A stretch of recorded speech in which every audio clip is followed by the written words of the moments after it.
Quando você ouvir tamanho de quilômetros e brilho altíssimo, respira.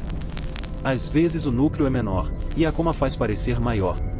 E esse detalhe é importante para não cair na armadilha da narrativa pronta. Agora, vamos ao ponto mais forte e que dá para transformar em valor real no vídeo. A história do níquel. Você trouxe no roteiro níquel puro e fundição industrial. Só que aqui eu vou te entregar um upgrade que aumenta a sua credibilidade. O que foi reportado por equipes e discutido em fontes de divulgação científica confiáveis não é a placa de níquel puro como casco. É algo muito mais interessante, e mais científico.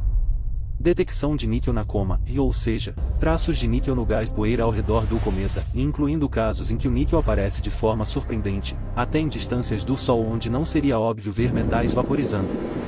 Isso é fascinante porque item níquel e ferro existem em meteoritos e cometas, sim. Item mais ver níquel em certas condições pode indicar processos químicos termofísicos incomuns. Item pode envolver grãos de poeira, compostos específicos, fotoprocessos, e ainda tem debate. Ou seja, é um mistério científico legítimo. Só não é prova de indústria automaticamente. E sabe por que isso aumenta a confiança do público? Porque você mostra que sabe diferenciar um dado estranho vs uma conclusão extraordinária. Aqui a frase que vale ouro pro seu canal é: dado extraordinário exige teste extraordinário, e não só narrativa extraordinária. E o mais louco é que o Trace Atlas também mostrou, em observações no infravermelho, uma composição de coma que chamou a atenção. O que já foi visto em infravermelho. Em observações com instrumentos avançados, incluindo campanhas no infravermelho, foi reportada uma coma muito rica em Co, com detecção de água, Co e outros componentes, além de poeira e gelo. O que isso sugere? Que o Trace Atlas pode ter se formado em condições diferentes das dos cometas típicos do nosso sistema solar, ou ter sido processado por radiação por muito tempo no espaço interestelar. E aqui entra um ponto que conecta com seus inscritos. Quando você entende a composição de um cometa interestelar, você está olhando para uma amostra de outra cozinha planetária. É como se alguém te entregasse uma colher de sopa de um planeta que você nunca viu, e dissesse, e descobre de onde veio. Isso é ciência de verdade. Isso é o lado oculto do átomo.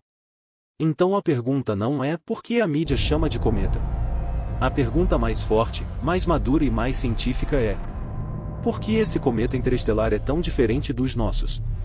O que ele revela sobre outros sistemas estelares? E quais hipóteses naturais ainda não fechamos? A manobra da broca e a inteligência artificial. Agora, preste atenção na maior prova de inteligência, o movimento de rotação. A rotação realmente importa. Mas a gente precisa tratar esse assunto com precisão para você ganhar ainda mais respeito do público. Como medimos rotação no espaço? Como é que alguém descobre que um objeto gira a cada 15,5 ou 16 horas? Muitas vezes, pela curva de luz. Item o cometa fica um pouco mais brilhante, depois um pouco menos. Item porque ele está girando e mudando a área refletiva que aponta para nós. Item ou porque jatos e regiões ativas entram e saem de vista.